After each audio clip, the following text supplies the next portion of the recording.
മറ്റൊരു വാർത്തയിലേക്ക് CV Padmarajan foundation പരിപാടിയിൽ മുഖ്യമന്ത്രിയെ ഉദ്ഘാടകനാക്കിയതിൽ കോൺഗ്രസ് നേതൃത്വത്തിനെതിരെ വിമർശനവുമായി കൊല്ലത്തെ യൂത്ത് കോൺഗ്രസ് മണ്ഡലം പ്രസിഡന്റ്. സഹപ്രവർത്തകൻ സുജിത് VS-നെ മർദ്ദിച്ച പിണറായി പോലീസിനെതിരെ കേരളമൊട്ടാകെ സമരം നടക്കുമ്പോൾ കൊല്ലത്തെ കോൺഗ്രസ് നേതാക്കൾ മുഖ്യമന്ത്രിയുടെ പാദം കഴുകുന്ന അവസ്ഥയാണ് എന്നാണ് വിമർശനം. മയ്യനാട് യൂത്ത് കോൺഗ്രസ് മണ്ഡലം പ്രസിഡന്റ് വിപിൻ ജോസിനിതാണ് ഈ വിമർശനം. അരുൺ രാജ് കൊല്ലത്തുനിന്ന് ചേരുന്ന കൂടുതൽ വിവരങ്ങളുമായി. അരുൺ, എന്താണ് ഇത്തരത്തിലൊരു വിമർശനത്തിനിടയാക്കിയ സംഭവം? ഈ CV പത്മരാജൻ ഫൗണ്ടേഷന്റെ പരിപാടി അതെന്നാണ്? പ്രജിൻ, നാളെ സംസ്ഥാനത്തെമ്പാടും നിയോജക മണ്ഡലാടിസ്ഥാനത്തിൽ പോലീസ് സ്റ്റേഷനിലേക്കടക്കം അത് ആഭ്യന്തര വകുപ്പിനെതിരെ മുഖ്യമന്ത്രി പിണറായി വിജയന്റെയും രാജിയടക്കം ആവശ്യപ്പെട്ടുകൊണ്ടാണ് കോൺഗ്രസ് സമരം പ്രഖ്യാപിച്ചിട്ടുള്ളത്. ഈ സമരം കൊല്ലത്ത് നടക്കേണ്ടതാണ്.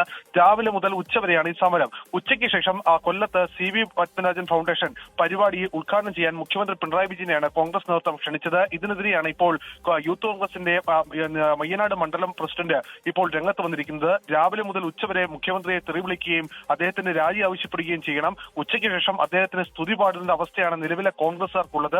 കൊല്ലത്തെ പ്രിയപ്പെട്ട നേതാക്കന്മാരുടെ അവസ്ഥ ആലോചിക്കുമ്പോൾ വിഷമം തോന്നുന്നു എന്ന കുറിപ്പോടെയാണ് ഇദ്ദേഹത്തിന്റെ ഫേസ്ബുക്ക് പോസ്റ്റ് തുടങ്ങുന്നത്.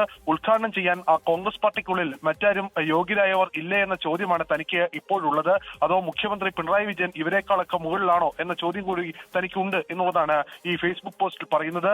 സഹപ്രവർത്തനായ സുജിത്തിനെ മർദ്ദിച്ച പിണറായി പോലീസിനെതിരെ കേരളമൊട്ടാകെ സമരം ചെയ്യുമ്പോൾ കൊല്ലത്തെ കോൺഗ്രസുകാർ പിണറായി വിജയനെ സ്തുതി പാടുകയാണ് എന്ന കടുത്ത വിമർശനം കൂടി ഇയാൾ ഉന്നയിക്കുന്നുണ്ട്. ഏതായാലും തനിക്കെതിരെ പാർട്ടി നടപടി നേരിട്ടാൽ പോലും പ്രശ്നമില്ല, താൻ എന്തും സ്വീകരിക്കാൻ തയ്യാറാണ്. പക്ഷേ ഇത്തരം കാര്യങ്ങൾ തുറന്നു പറയുക തന്നെ ചെയ്യും എന്ന വാചകത്തോടെയാണ് ഈ വിപിന്റെ പോസ്റ്റ് അവസാനിക്കുന്നത്.